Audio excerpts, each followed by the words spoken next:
नमस्कार, बहुत स्वागत है। मैं हूं आपके साथ भावना शर्मा। मंथली सीरीज में ये वीडियो रहेगा तुला राशि वाले लोगों के लिए। तुला राशि वाले लोगों के लिए मई का पूरा महीना कैसा रहने वाला है, आपकी पर्सनल लाइफ, प्रोफेशनल लाइफ, आपका हेल्थ, करियर, एजुकेशन, हर एक एस्पेक्ट के ऊपर हम बात करेंगे। लेकिन सबसे पहले एक ओवरव्यू की बात होगी। सबसे पहले इस पूरे महीने में ट्रांजिट्स के अकॉर्डिंगली लमसम ये पूरा महीना आपके लिए कैसा रहेगा उसकी बात होगी। तो सबसे पहली चीज़ देखिए, अप्रैल के महीने में एक बड़ा ट्रांजिट हुआ था गुरु का, जिसके कारण गुरु चांडाल योग का निर्माण हुआ था, जो कि आपके लिए 7th हाउस में होता है। अब आपकी राशि से अगर मैं देखूं तो सप्तम स्थान में आपके 7th हाउस में गुरु और राहु की युति बनती है, जो कि गुरु चांडाल योग का निर्माण करती है। इसके अलावा केतु की स्थिति जो बनती है वो यहाँ पर 1st हाउस में बनती है। इसके हिसाब से देखा जाए तो देखिए, पैसा कमाने में बहुत ज़्यादा प्रॉब्लम्स नहीं आएंगी, लेकिन पैसा खर्च जो है वो ज़्यादा होगा इस अवधि में। केतु का जो पोजीशन है वो 1st हाउस में होने की वजह से आपकी तबीयत बहुत ज़्यादा ख़राब हो सकती है। आप बीमार लगातार रह सकते हैं। छोटे छोटे इन्फेक्शंस की वजह से भी बीमारी कंसिस्टेंट रह सकती है। इसके अलावा शनि के पोजीशन 5th हाउस में होने की वजह से आपका प्रभाव, आपके काम का प्रभाव, आपका काम करने का तरीका वो लोगों को ज़्यादा पसंद आएगा और काम का प्रभाव जो है वो लोगों के ऊपर ज़्यादा पड़ता हुआ नज़र आता है। इस अवधि में अगर मैं आपके लिए बृहस्पति की स्थिति के हिसाब से बात करूं तो देखिए, 7th हाउस में गुरु चांडाल योग का निर्माण जब होता है तो मैरिज इश्यूज आएंगे इनिशियल फ्रंट में। ये टाइम ऐसा रहेगा कि आपको आपस में कोऑर्डिनेट करने में थोड़ी दिक्कतें आएंगी। वाद विवाद जो है वो बहुत जल्दी से सॉर्ट आउट नहीं होंगे। किसी थर्ड पर्सन का इन्वॉल्वमेंट की वजह से प्रॉब्लम्स आ सकती हैं। तो देखिए, जब हमें पता होता है कि हाँ ये इशू होने वाला है, ये प्रॉब्लम होने वाली है, कोई थर्ड पर्सन का इन्वॉल्वमेंट हो सकता है, सो आप पहले से ही खुद को तैयार कर सकते हैं, पहले से ही इस चीज़ के बारे में सोच सकते हैं और यू कैन प्लान थिंग्स। तो मैं हमेशा यही कहती हूँ कि भाई आपको प्रॉब्लम के ऊपर नहीं बल्कि सोल्यूशन के ऊपर काम करना चाहिए। So work out for the solution. अब सबसे पहले बात करते हैं तुला राशि वाले लोगों के लिए कार्य क्षेत्र आपका किस तरह से आपको आउटपुट देगा। करियर के लिहाज से इनिशियली तो आपको कुछ चैलेंजेस का सामना ज़रूर करना पड़ेगा। कामकाज में डिले हो सकते हैं। इस अवस्था में आप देखेंगे राहु केतु की स्थिति जो है वो आप लोगों के लिए, क्योंकि देखिए केतु का पोजीशन तो ऑलमोस्ट आपके लग्न में है। अब लग्न में बैठने के बाद डिस्ट्रैक्ट भी करेगा, लग्न में बैठने के बाद थोड़े बहुत सेहत में भी परेशानी करेगा, जिसका असर ये पड़ेगा कि आपके कामकाज में डिले हो सकता है। आपके काम जो है आपने सोचा कुछ है लेकिन वो थोड़ा सा रुकावट के साथ होंगे। इसके अलावा चैलेंजेस का सामना आपको ज़रूर करना पड़ सकता है, लेकिन आप देखेंगे 12th ऑफ मई के बाद स्थिति में सुधार होना शुरू हो जाएगा। गुरु और शुक्र के पोजीशन के हिसाब से अगर देखा जाए तो आपकी नौकरी में इनिशियली महीने की शुरुआत में दिक्कतें ज़रूर आएंगी, लेकिन 10 से 12 मई के बाद स्थिति में सुधार होना शुरू हो जाएगा।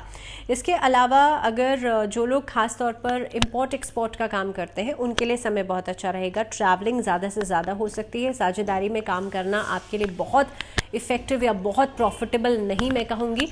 अगर पार्टनरशिप में काम करना चाहते हैं तो देखिए, क्लैशेस से बचेगा, मिसअंडरस्टैंडिंग से बचेगा। ऑलरेडी जो लोग पार्टनरशिप में काम कर रहे हैं, क्योंकि 7th हाउस पार्टनरशिप्स का भी होता है, तो अगर आप पार्टनरशिप में ऑलरेडी काम कर रहे हैं तो इस दौरान कोई बड़ी डील्स फाइनलाइज नहीं कीजिएगा, बिकॉज मोस्ट लाइकली कि आपके उसमें वाद विवाद होने के चांसेस बनते हैं।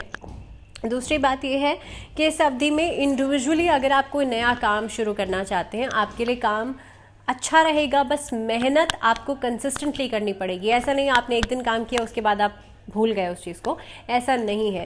जो लोग जॉब में है, बदलाव आपके लिए होंगे, चेंजेस हो सकते हैं और चेंजेस आपके लिए एक बेहतर प्लेटफॉर्म आपको दे सकते हैं। किसी नई ऑर्गेनाइजेशन के साथ जुड़ने का मौका आपको मिल सकता है, जो कि आपके लिए बेनिफिशियल रहेगा। खास तौर पे जो लोग टूरिज्म सेक्टर का काम करते हैं उनके लिए स्थिति बेहतर रहेगी।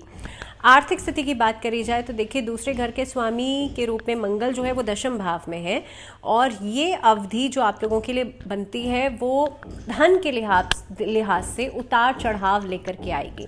तो महीने की शुरुआत में एक्सपेंसेस बढ़ेंगे, लेकिन धीरे धीरे करके आपकी प्रॉफिटेबल इनकम्स होनी शुरू हो सकती हैं।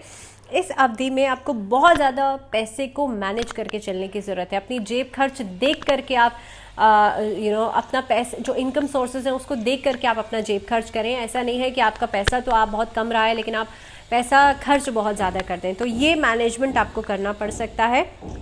लेकिन 15 मई के बाद आपकी स्थितियों में सुधार होगा। एक छोटी सी चीज़ और है कि आपके जो प्रतिद्वंदी हैं, आपके जो कॉम्पिटिटर्स हैं, या आपके जो अगेंस्ट में जो लोग खड़े होते हैं, या आपको जिन पे लगता है कि भाई ये सस्पेक्टेड इंसान है जो मुझे लेट डाउन कर सकता है, ऐसे लोगों पर बिल्कुल भी ट्रस्ट नहीं कीजिएगा पैसों के मामले में, चाहे किसी छोटे अमाउंट का ट्रांजैक्शन ही क्यों ना हो। बहुत बड़े अमाउंट की ट्रांजैक्शन इस अवधि में नहीं कीजिएगा, या बहुत बड़े अमाउंट की इन्वेस्टमेंट भी नहीं कीजिएगा।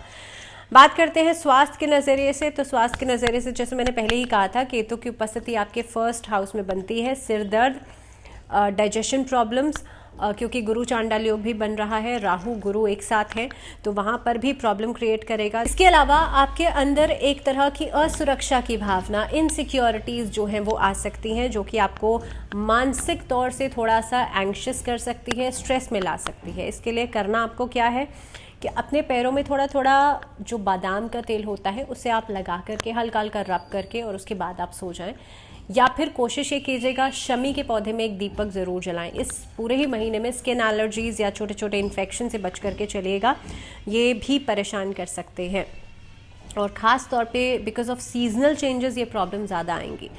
अब बात करते हैं आपके लिए रिलेशनशिप्स की, लव रिलेशनशिप्स की। तो रिश्तों के लिहाज से आपके लिए अगेन मैं वही कहूँगी कि उतार चढ़ाव आपको देखने पड़ सकते हैं। शुक्र की उपस्थिति जहाँ तक मैं देख पा रही हूँ, तो बहुत ज़्यादा प्रभाव आपका आपके पार्टनर्स के ऊपर एक छवि जो है वो आप नहीं बना पाएंगे।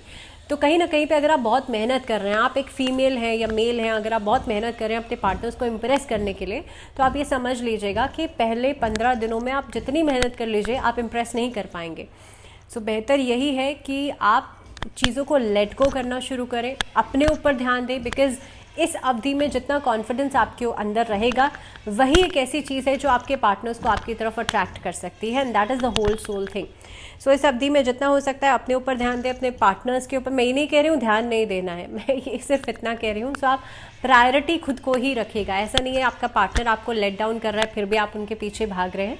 सो ये एक थॉट प्रोसेस आपका, इस चीज़ को समझने की ज़रूरत है। अगर मैं मैरिज की बात करूं तो शादीशुदा जो लोग पहले से ही हैं, आपके लिए किसी न किसी कारणवश या किसी थर्ड पर्सन की वजह से आपके रिश्तों में आपस में खटास आ सकती है, लेकिन उसे लंबे टाइम तक के लिए छोड़ नहीं दीजिएगा। ऐसा नहीं है कोई थर्ड पर्सन का इन्वॉल्वमेंट हुआ और आपने बस छोड़ दिया उस चीज़ को। आप जब तक चीज़ों को क्लियर नहीं करेंगे, जब तक कम्युनिकेशन प्रॉपर नहीं करेंगे, तब तक सॉर्ट आउट नहीं होंगी। So you have to communicate with your partners, और जितना कम्युनिकेशन आपका बेहतर होगा उतना ही आपका रिश्ता बेहतर होगा, उतना ही ज़्यादा ये चीज़ें इफ़ेक्टिव कम होंगी। सो बेहतर यही है कि कम्युनिकेशन आप प्रॉपर रखें, और इस दौरान भगवान शिव और माँ पार्वती का पूजन साथ में करें, अगर आप चाहते हैं कि आपके बीच में मैरिज इश्यूज़ ना हो। पारिवारिक जीवन की बात करी जाए तो देखिए, केतु और राहु की पोजीशन जहाँ तक मैं देख पा रही हूँ, पारिवारिक जीवन में छोटे छोटे इश्यूज लेकर के ज़रूर आएगी। आपस में एडजस्टमेंट प्रॉब्लम्स, जो लोग जॉइंट फैमिली में रहते हैं उनके लिए इश्यूज ज़्यादा रहेंगे। इस अवधि में अहंकार की वजह से, ईगो की वजह से थोड़ी सी दिक्कतें ज़्यादा आ सकती हैं इस दौरान आप लोग देखेंगे, क्योंकि देखिए मंगल की पोजीशन भी जहाँ तक बनती है, मेरे हिसाब से पैसों को लेकर के आपस में रिश्तों में तनाव की स्थिति रह सकती है। So you have to be very careful कि बातों को आप किस तरह से कह रहे हैं, कैसे प्रेजेंट कर रहे हैं।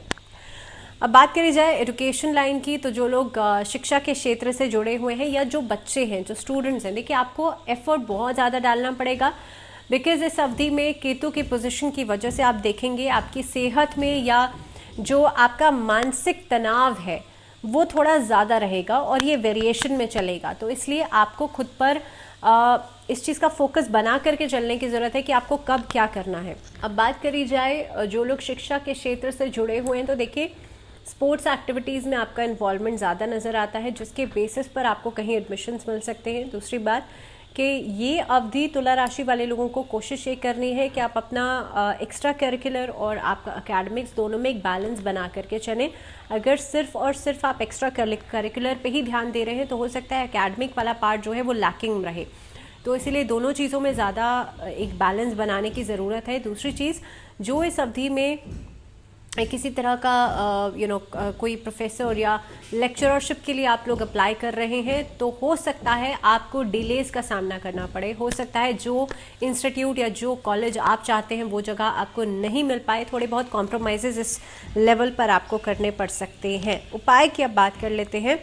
तो देखिए, डेली आपको राहु केतु के मंत्रों का जाप करना चाहिए। जिन लोगों को सेहत की ज़्यादा दिक्कत होगी उनके लिए महामृत्युंजय मंत्र का जाप करना भी ज़रूर बहुत अच्छा रहेगा, क्योंकि उससे भी केतु का प्रभाव, राहु का प्रभाव कम होगा। दूसरी चीज़ जो मैंने आपसे कहा था कि भाई आपस में मैरिज इश्यूज़ बहुत ज़्यादा हो सकते हैं, उसके लिए मैंने आपको ऑलरेडी उपाय बताया है कि आप भगवान शिव, माँ पार्वती का पूजन कर सकते हैं। और ख़ास तौर पर पारिवारिक जीवन में अगर कलह कलेश बहुत ज़्यादा होता है तो कोशिश कीजिएगा शिव परिवार की कोई प्रतिमा आप घर में ला सकते हैं और उन्हें आप शुक्ल पक्ष के सोमवार के दिन घर में स्थापित कीजिए, और घर में जितने मेंबर्स पॉसिबल हो सकता है आप उनके साथ में पूजा करना शुरू कीजिए। आपके लिए सारे इश्यूज बहुत जल्द खत्म हो जाएंगे। So this was all in this video. फिलहाल मुझे दीजिए इजाज़त। टिल द नेक्स्ट वीडियो अपना ध्यान रखिएगा and stay positive, stay healthy and stay safe and stay tune. दीजिए इजाज़त। नमस्कार।